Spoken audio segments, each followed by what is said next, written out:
Bonjour et bienvenue dans ce nouveau numéro de l'Essonne en auteur. N'importe où, pourvu que ce soit hors du monde, implore Baudelaire dans le spleen de Paris, exprimant l'une des aspirations les plus profondes de l'humanité, celle de la fuite.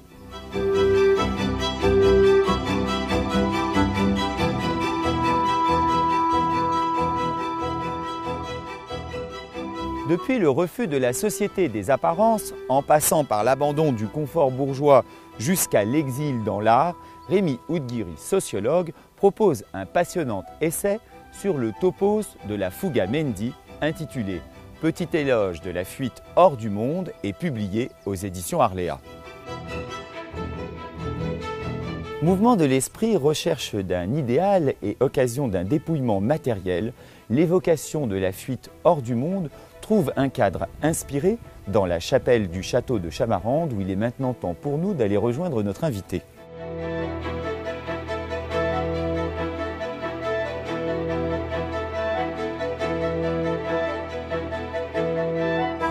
Rémi Oudghiri, bonjour et bienvenue dans l'Essonne en auteur.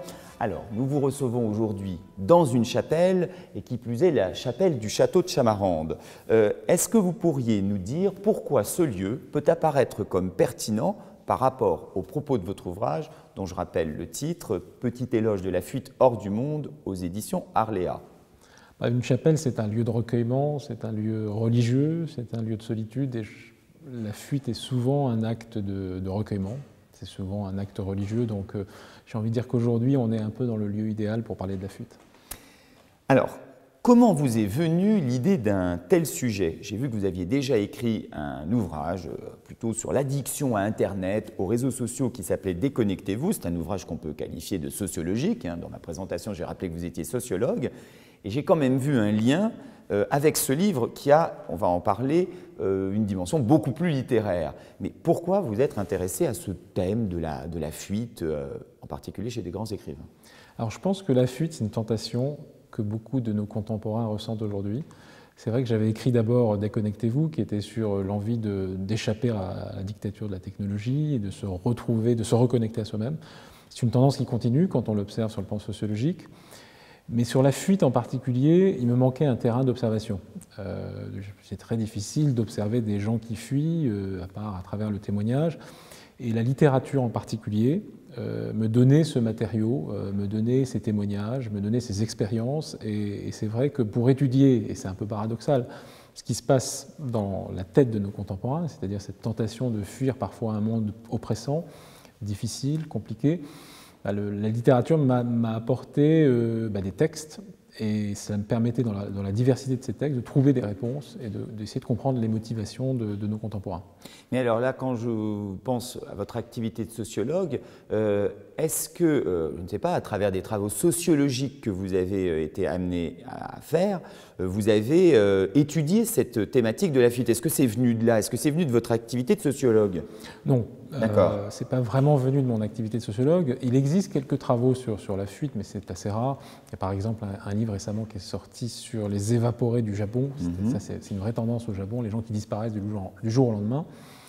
Mais non, ça ne part pas d'une étude, ça part plus d'une intuition que j'ai, qu'aujourd'hui, beaucoup de gens alors ça, si je le vois dans les enquêtes, les gens ont du mal à comprendre le monde dans lequel ils vivent, et ont le fantasme du changement de vie, de la rupture de vie. Et qui dit rupture dit s'enfuir du lieu où l'on vit, s'émanciper de la situation dans laquelle on est pour découvrir quelque chose de nouveau. Donc, ce n'est pas sorti d'une enquête, mais c'est véritablement quelque chose, je pense, qui hante l'esprit de nos contemporains. Bien, mais alors la deuxième partie de ma question par rapport à la première que je vous ai posée, c'est pourquoi avoir choisi d'évoquer ce thème, non dans la société, mais par rapport à des auteurs.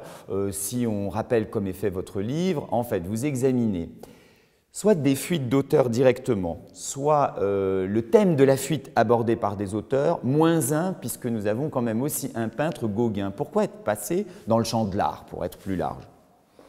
Alors, pourquoi je suis passé dans le champ de l'art? Tout simplement parce que Gauguin, c'est vraiment l'exemple d'une fuite telle que... qui dit beaucoup, magistrale. Un peu magistrale en effet. Son œuvre sort de la fuite en fait, et c'est vraiment l'exemple d'une œuvre qui n'a pu se faire, que parce que son auteur, Gauguin, a fui très loin dans les îles de Polynésie, etc., et a trouvé dans ce nouveau climat, dans cette nouvelle culture, dans toute cette sauvagerie, comme il dit, un lieu où il s'est trouvé lui-même, où il s'est révélé à lui-même, où il a peint ses chefs-d'œuvre qui sont devenus son œuvre. Donc voilà, donc l'art est aussi un révélateur. Oui, mais alors est-ce que ça veut dire que pour chacun des auteurs, parce que là, bon, j'avais dit Gauguin, parce que lui sortait un peu du lot, il était peintre alors que les autres étaient auteurs. Mais pourquoi, plus largement, l'avoir donc envisagé dans le champ de la littérature, etc. Est-ce que parce que chacun, ça produit finalement une tranche de vie, une histoire incroyable? Pourquoi dans la littérature? Il y a plein de raisons. La première, c'est mon goût pour la littérature. Voilà, c'est ça, d'accord. Voilà, donc, on peut être sociologue et aimer la littérature. On peut être les deux, on peut être les... Enfin, voilà, donc non, mon goût pour la littérature, le fait que je lis depuis toujours, et ensuite aussi parce que les écrivains sont pas seulement des êtres rationnels, au contraire, ils sont au-delà du rationnel aussi, et donc expriment des sensations, des impressions, des choses que probablement une enquête telle que je peux les faire dans ma vie quotidienne sociologique n'arriverait pas à trouver. D'accord. Ah voilà, la littérature peut des fois être un petit peu supérieure à la sociologie. Enfin bon, voilà, très bien. Alors, du coup, j'ai dit qu'il y avait 10 cas.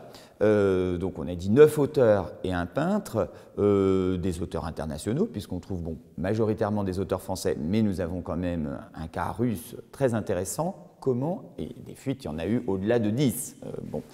Comment avez-vous sélectionné ces 10 fuites? Pourquoi ces 10 tentatives de fuite hors du monde?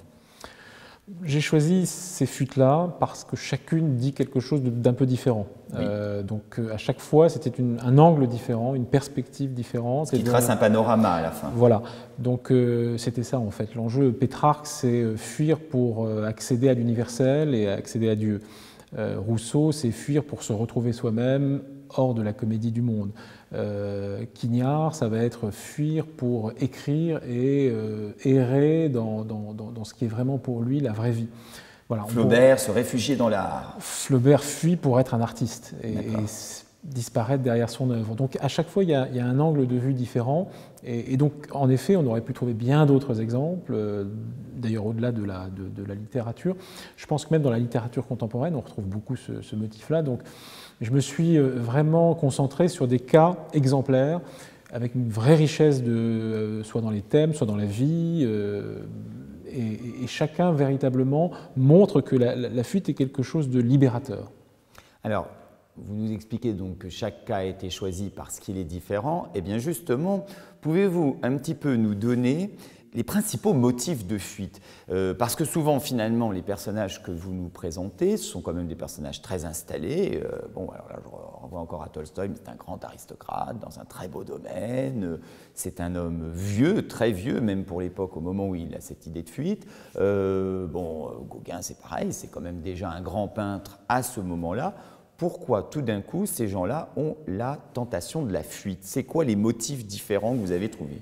Alors déjà, il y a une chose qui revient toujours dans tous les cas de fuite, c'est l'idée qu'il faut fuir le monde des hommes, il faut fuir la société, il faut fuir la foule, comme dit Pétrarque, ou il faut fuir la société de consommation, comme c'est le cas pour le Clésio, pour véritablement s'ouvrir au monde tel qu'il est.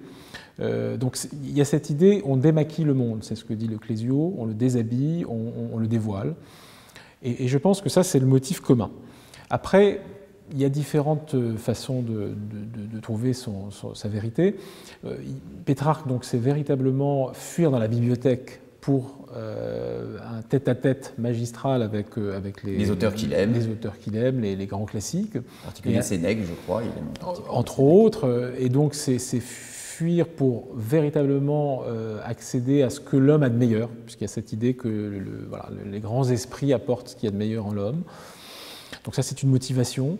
Une autre motivation, c'est parvenir à trouver qui on est vraiment. Donc ça, on va retrouver ça chez Rousseau. La quête de soi. La quête de soi. Rousseau, c'est exemplaire de ce point de vue-là. Quand il est seul, il est lui-même. Quand il est dans le monde, il n'est pas naturel. Il n'est pas naturel, il n'arrive pas à parler, il n'arrive pas à s'exprimer, il n'arrive pas à s'imposer.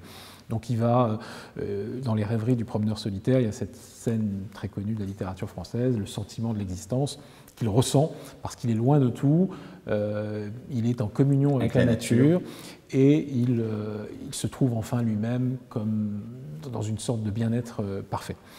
Donc il y a cette vérité de soi qu'on retrouve aussi dans un roman de Simenon, qui est un des meilleurs romans de Simenon à mon avis, qui est La fuite de Monsieur Monde. Cet homme qui arrive à 48 ans, qui est un grand bourgeois, un avocat installé. Voilà, il vit une vie confortable, mais il n'est pas heureux. Et la seule façon d'être heureux, il ressent cet appel-là, c'est de fuir. Pourquoi fuir? Et alors il va fuir très loin de Paris, puisqu'il habite Paris, il va fuir à Marseille, en région de Marseille, et il va... Dans un hôtel, je crois. Dans un hôtel très lugubre, il va lui-même, au fond, se débarrasser des conventions, des habits bourgeois, il va se raser la moustache, qui était un peu un attribut de la bourgeoisie à l'époque, et il va se retrouver devant la mer, devant l'océan, et devant la mer, il va se trouver lui-même, et il va enfin vivre un moment de pur bonheur. C'est un moment où il n'est plus dans la comédie. Donc je pense que Rousseau, Simenon et d'autres nous disent très bien ce que la fuite révèle de soi-même. Il y a aussi, je pense, un motif plus contemporain qu'on va trouver par exemple chez Pascal Quignard ou chez Jean-Marie Gustave Leclésio, qui est de fuir une société de consommation. C'est le cas de Leclésio quand il écrit le livre de la fuite dans les années 70. C'est l'apogée de la société de consommation. Et cette société de consommation, elle envahit les esprits et elle fait que tout devient marchandise. Et la seule façon d'échapper à ça, c'est de fuir sur les routes. Alors il y a les hippies à l'époque aussi, fin des années 60, début 70, tout le monde va sur les routes parce qu'on n'en peut plus de cette société qui veut nous vendre des objets dont on n'a que faire. Et puis juste Pascal Quignard, on est plus... Alors c'est intéressant Pascal Quignard parce que c'est un écrivain d'aujourd'hui, à une époque, l'époque des réseaux sociaux, de la technologie permanente, de ce qu'on appelle la transformation digitale du monde. Et lui finalement, il est à l'inverse de ça. Et il pense que c'est en fuyant tout ça qu'on aura peut-être l'espoir de faire quelque chose d'authentique. Et donc un des messages parmi les infinis messages qu'il y a dans son œuvre, c'est fuir tout ça. Et essayer de trouver un angle dans le monde qui ne soit pas encore envahi par toute cette technologie.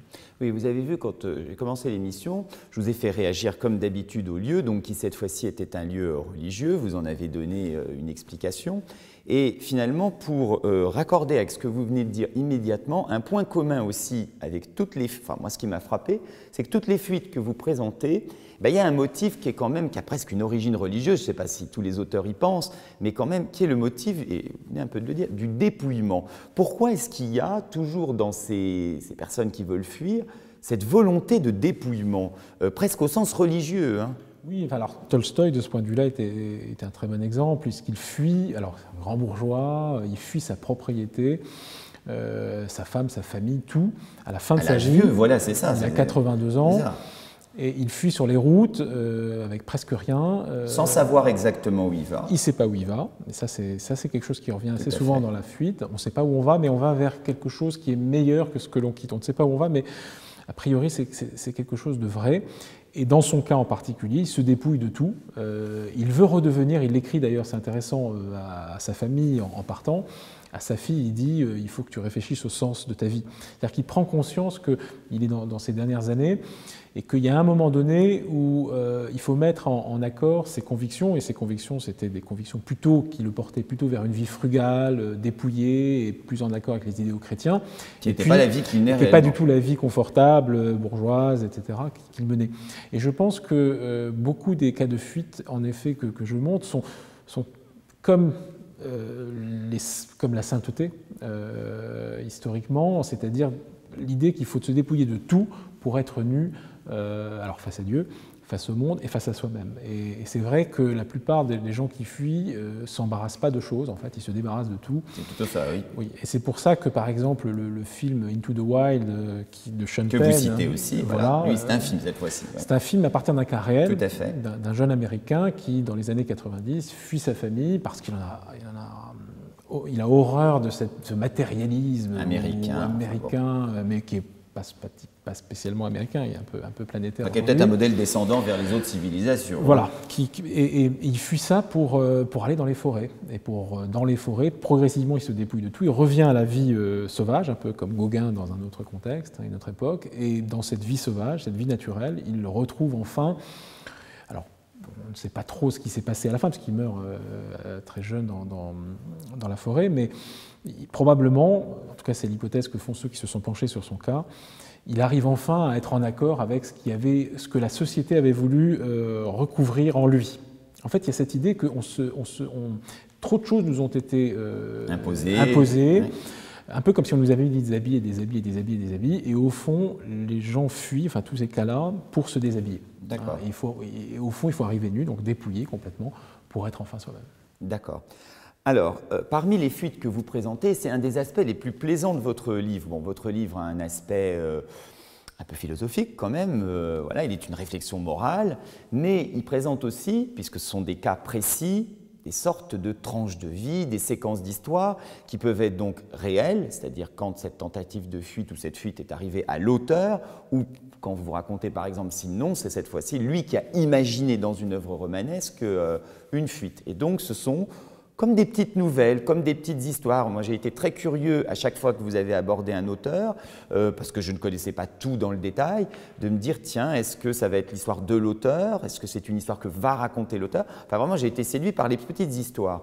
Est-ce que parmi les 10 fuites que vous racontez, il y en a une qui vous touche plus qu'une autre? Alors, toutes me touchent également, parce qu'elles correspondent à quelque chose de très singulier, souvent des auteurs que j'aime et j'admire énormément, comme Flaubert, comme Pascal Quignard par exemple. Je citerai peut-être le roman d'Emmanuel Bove, Le Pressentiment. Il y a presque une préfiguration du roman de Sinon. Il y a des rapports entre les deux histoires. Tout à fait. C'est un grand bourgeois qui décide du jour au lendemain de quitter son appartement, sa famille, son patrimoine et de vivre pauvrement dans un arrondissement à l'époque assez pauvre. 14e. Voilà, le fin fond du 14e. Boucherie-Chevaline. Voilà, où il n'y a que des boucheries chevalines dans la rue où il habite. Et il se dépouille et il vit dans la solitude la plus extrême.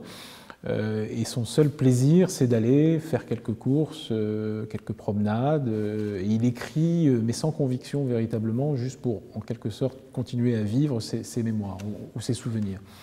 Et je trouve cette histoire très touchante. Alors, ceux qui connaissent Emmanuel Bove comprendront, verront de quoi je parle, mais il y a aussi dans le style de Bove un dépouillement et puis quelque chose d'assez très reconnaissable, dans un style très dépouillé. On est séduit par quelque chose, une lumière en fait, une petite lumière, et ce personnage est une petite lumière, c'est-à-dire que sa fuite est au fond dans un appartement obscur, dans un milieu assez obscur et pas nécessairement très admirable. Il quitte le monde des riches parce qu'il le trouve entre guillemets méchant. Il va dans un monde plus modeste, mais il s'aperçoit que finalement les mêmes travers se retrouvent. Ce n'est pas une question d'être riche ou pauvre en réalité. Donc ça le renforce dans la conviction que finalement l'humanité, il n'y a pas beaucoup d'espoir à en attendre. Et en même temps, il y a une lumière qui imprègne ce roman. Et je suis attaché à ce roman-là en particulier parce que... Le Pressentiment, avec le personnage de Charles Bénesto. Voilà, Charles Bénesto, parce que je trouve que c'est une figure... Alors c'est vrai que c'est presque une figure de ça, puisqu'il se dépouille de sa richesse, et ça, ce geste qu'on retrouve d'ailleurs dans le christianisme, dans le bouddhisme également, à l'origine, on quitte ses richesses, on se dépouille, et enfin, on entre dans la vraie vie. Et bien voilà un roman qui le dit à sa manière. D'accord. Alors, on voit quand même que si ces personnages, ces auteurs, quittent quelque chose, puisqu'il y a une fuite, il y a quand même un point de chute très souvent, et même ça aboutit à des lieux presque mythiques, c'est-à-dire qu'on quitte les lieux qu'on déteste, mais ce n'est pas pour aller nulle part. Parfois, c'est pour aller vers des lieux extrêmement marquants, et il y a chez deux auteurs, deux lieux que vous citez qui sont presque, mythiques aussi par rapport à ces auteurs. Je pense par exemple à Montmorency pour Rousseau et je pense à Croisset pour Flaubert. Qu'est-ce qu'a représenté Montmorency pour Rousseau et Croisset pour Flaubert? Montmorency, c'est le lieu où il a fui les hommes. C'est-à-dire un jour, il décide véritablement, lassé des hommes, il a 43 ans, il devient un autre homme. C'est ce qu'il dit dans ses lettres à Malesherbes. Et donc Montmorency, c'est les hauteurs, et c'est les hauteurs où il va trouver une solitude, il va trouver refuge dans la solitude, et dans cette solitude, il va enfin goûter au vrai bonheur. Et le vrai bonheur, c'est d'être loin des hommes. On retrouve aussi dans toute sa philosophie du retour à l'homme à l'état de nature, contre la civilisation qui est plutôt asphyxiante, qui est mensongère. On retrouve ce même mouvement qu'il décrit au plan social, on le retrouve dans sa vie même. Et puis Croisset, c'est évidemment un lieu mythique pour tous les amoureux de la littérature, parce que c'est le lieu où Flaubert a écrit ses grands chefs-d'œuvre. mais en vivant une vie qu'il décrivait lui-même dans sa correspondance comme une vie monacale. Il vivait comme un moine, avec une vie très réglée. Il s'infligeait des séances très célèbres où il cherchait la phrase, et il passait des heures et des heures et des heures à composer des phrases dont il jetait les trois quarts. Et en fait, Croisset, c'est le lieu de l'art absolu. Au fond, il aurait rêvé d'une vie immobile où il aurait passé toute sa vie à Croisset. Alors, il allait de temps en temps à Paris, mais de moins en moins avec le temps. Mais Croisset, c'est le temple de l'art. On pourrait appeler ça un temple, où il s'était réfugié pour faire son œuvre. Alors, de fait, une autre question vient en tête. Bon, là, on voit quand même finalement des fuites qui exigent tout de même des moyens, un certain courage, qui bouleversent énormément la vie. Est-ce que toute fuite implique obligatoirement le mouvement physique et le mouvement de disparition? Alors, je dirais qu'on peut distinguer la fuite de la fugue. C'est-à-dire que, ce que vous faites d'ailleurs. Voilà, par exemple, le personnage de Simon, il fuit 3 mois et puis il revient. Tolstoï fuit définitivement. Et ça, il ne pouvait pas le prévoir, il ne savait pas ce que c'est. Bon. Tout à fait, il ne savait pas. Gauguin fuit aussi de manière définitive. Déjà... Juste comme ça, entre parenthèses, est-ce que vous pouvez, je ne peux pas résister à ce plaisir, raconter la fuite de Tolstoï, parce que pour moi, c'est celle vraiment, mais qui m'a le plus sidéré dans le livre. Racontez exactement ce qu'a fait Tolstoï, et revenons après à la question de savoir si obligatoirement la fuite impose le mouvement physique, puis la distinction fuite-fugue. Mais qu'est-ce qu'a fait Tolstoï d'extraordinaire, quand même? Tolstoï, un beau jour d'hiver, il faisait très froid, il a quitté soudainement son domaine. Et puis il est allé... Comme vous l'avez dit, à 80 et quelques années. À 82 ans, et puis il est allé prendre un train dont il ne savait pas vraiment où il allait le mener, et puis pendant quelques jours, il a un peu erré, vagabondé, et puis il s'est retrouvé sur un quai de gare un jour, et puis il est mort parce que... Voilà, il était vieux et fatigué par le voyage. Vieux, fatigué, et puis il faisait extrêmement froid. C'est une fuite un peu... Alors, il y a un concept de Deleuze que j'aime bien, qui est le concept... La ligne de fuite. Voilà, la ligne de fuite, où il explique que fuir, c'est se réinventer, au sens où fuir, c'est faire fuir, en fait. C'est-à-dire que quand vous fuyez, vous faites fuir tout ce que la société a mis en vous. Donc, plus vous fuyez, plus vous vous débarrassez de ce que la société a mis en vous. Et j'ai l'impression que dans le cas de Tolstoï, dans cette fuite un peu insensée, où il n'y a manifestement pas de plan préétabli, il s'est laissé dériver. C'est une dérive, et c'est une ligne de fuite au sens où, au fond, il voulait se débarrasser complètement, faire fuir en lui tout ce que les décennies précédentes avaient fait, c'est-à-dire un homme, un notable, reconnu, prestige, etc. Tout ça, il l'a fait fuir d'un coup. Donc c'est assez fascinant, en fait. Oui, je voudrais lire ce que vous dites, et à un moment donné, il y a une citation de Deleuze qui va appuyer ce que vous étiez en train d'expliquer, parce que je trouvais que c'était vraiment un des plus beaux passages de votre livre. Dans le cas de Tolstoï, même si l'on peut trouver de nombreux motifs à sa fuite, il en est un essentiel que souligne Cavallari et qui s'accorde à la vision de Gilles Deleuze, donc dans le livre auquel on faisait référence, La ligne de fuite. Voilà ce que dit Deleuze. Comme tous les hommes, avoir un futur. Fuir est une façon de se redonner un futur en quittant le passé, en traçant une ligne de fuite ouverte sur l'avenir. Et comme vous dites, ça prend un sens d'autant plus émouvant chez un homme qui a 83 ans et dont la vraie perspective est tout de même limitée. Oui, je pense qu'il y a quelque chose d'intéressant dans le cas de Tolstoï, c'est qu'une fuite, elle peut advenir à n'importe quel moment dans sa vie. Mais quand elle advient, elle rouvre le champ des possibles, en fait. C'est une sorte de seconde vie, de seconde jeunesse, puisque c'est aussi un thème en creux de la fuite. Au fond, la fuite, c'est la réinvention. C'est une réinvention pour être soi-même, en fait. Et puis, je pense que le titre du livre, enfin de mon livre, est important, c'est « La fuite hors du monde ». Parce que je pense qu'on fuit le monde, et c'est là le paradoxe de ce que j'essaye de dire, c'est qu'en fuyant le monde, on trouve le monde. Et tous ces cas que j'ai essayé et c'est pour ça qu'ils m'ont fasciné, à chaque fois, ils trouvent quelque chose du monde.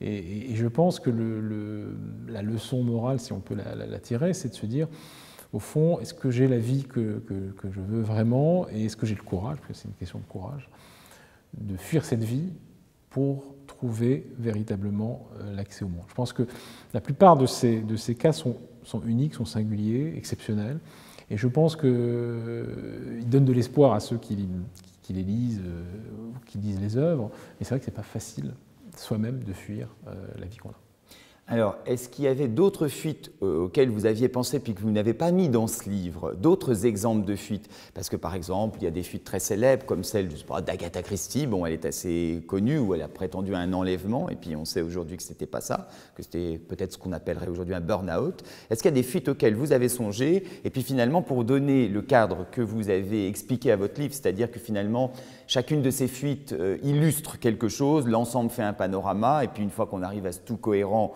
on arrête là. Mais est-ce qu'il y a des fuites finalement que par goût vous auriez ajoutées? D'autres exemples de fuites extraordinaires comme celles que vous racontez? Non, il y a un autre motif de la fuite que je n'ai pas traité, mais que je traiterai dans un livre là maintenant, bientôt. C'est les gens qui fuient l'âge qu'ils ont. Parce que ça, pour le coup, c'est quelque chose de très contemporain. Oui.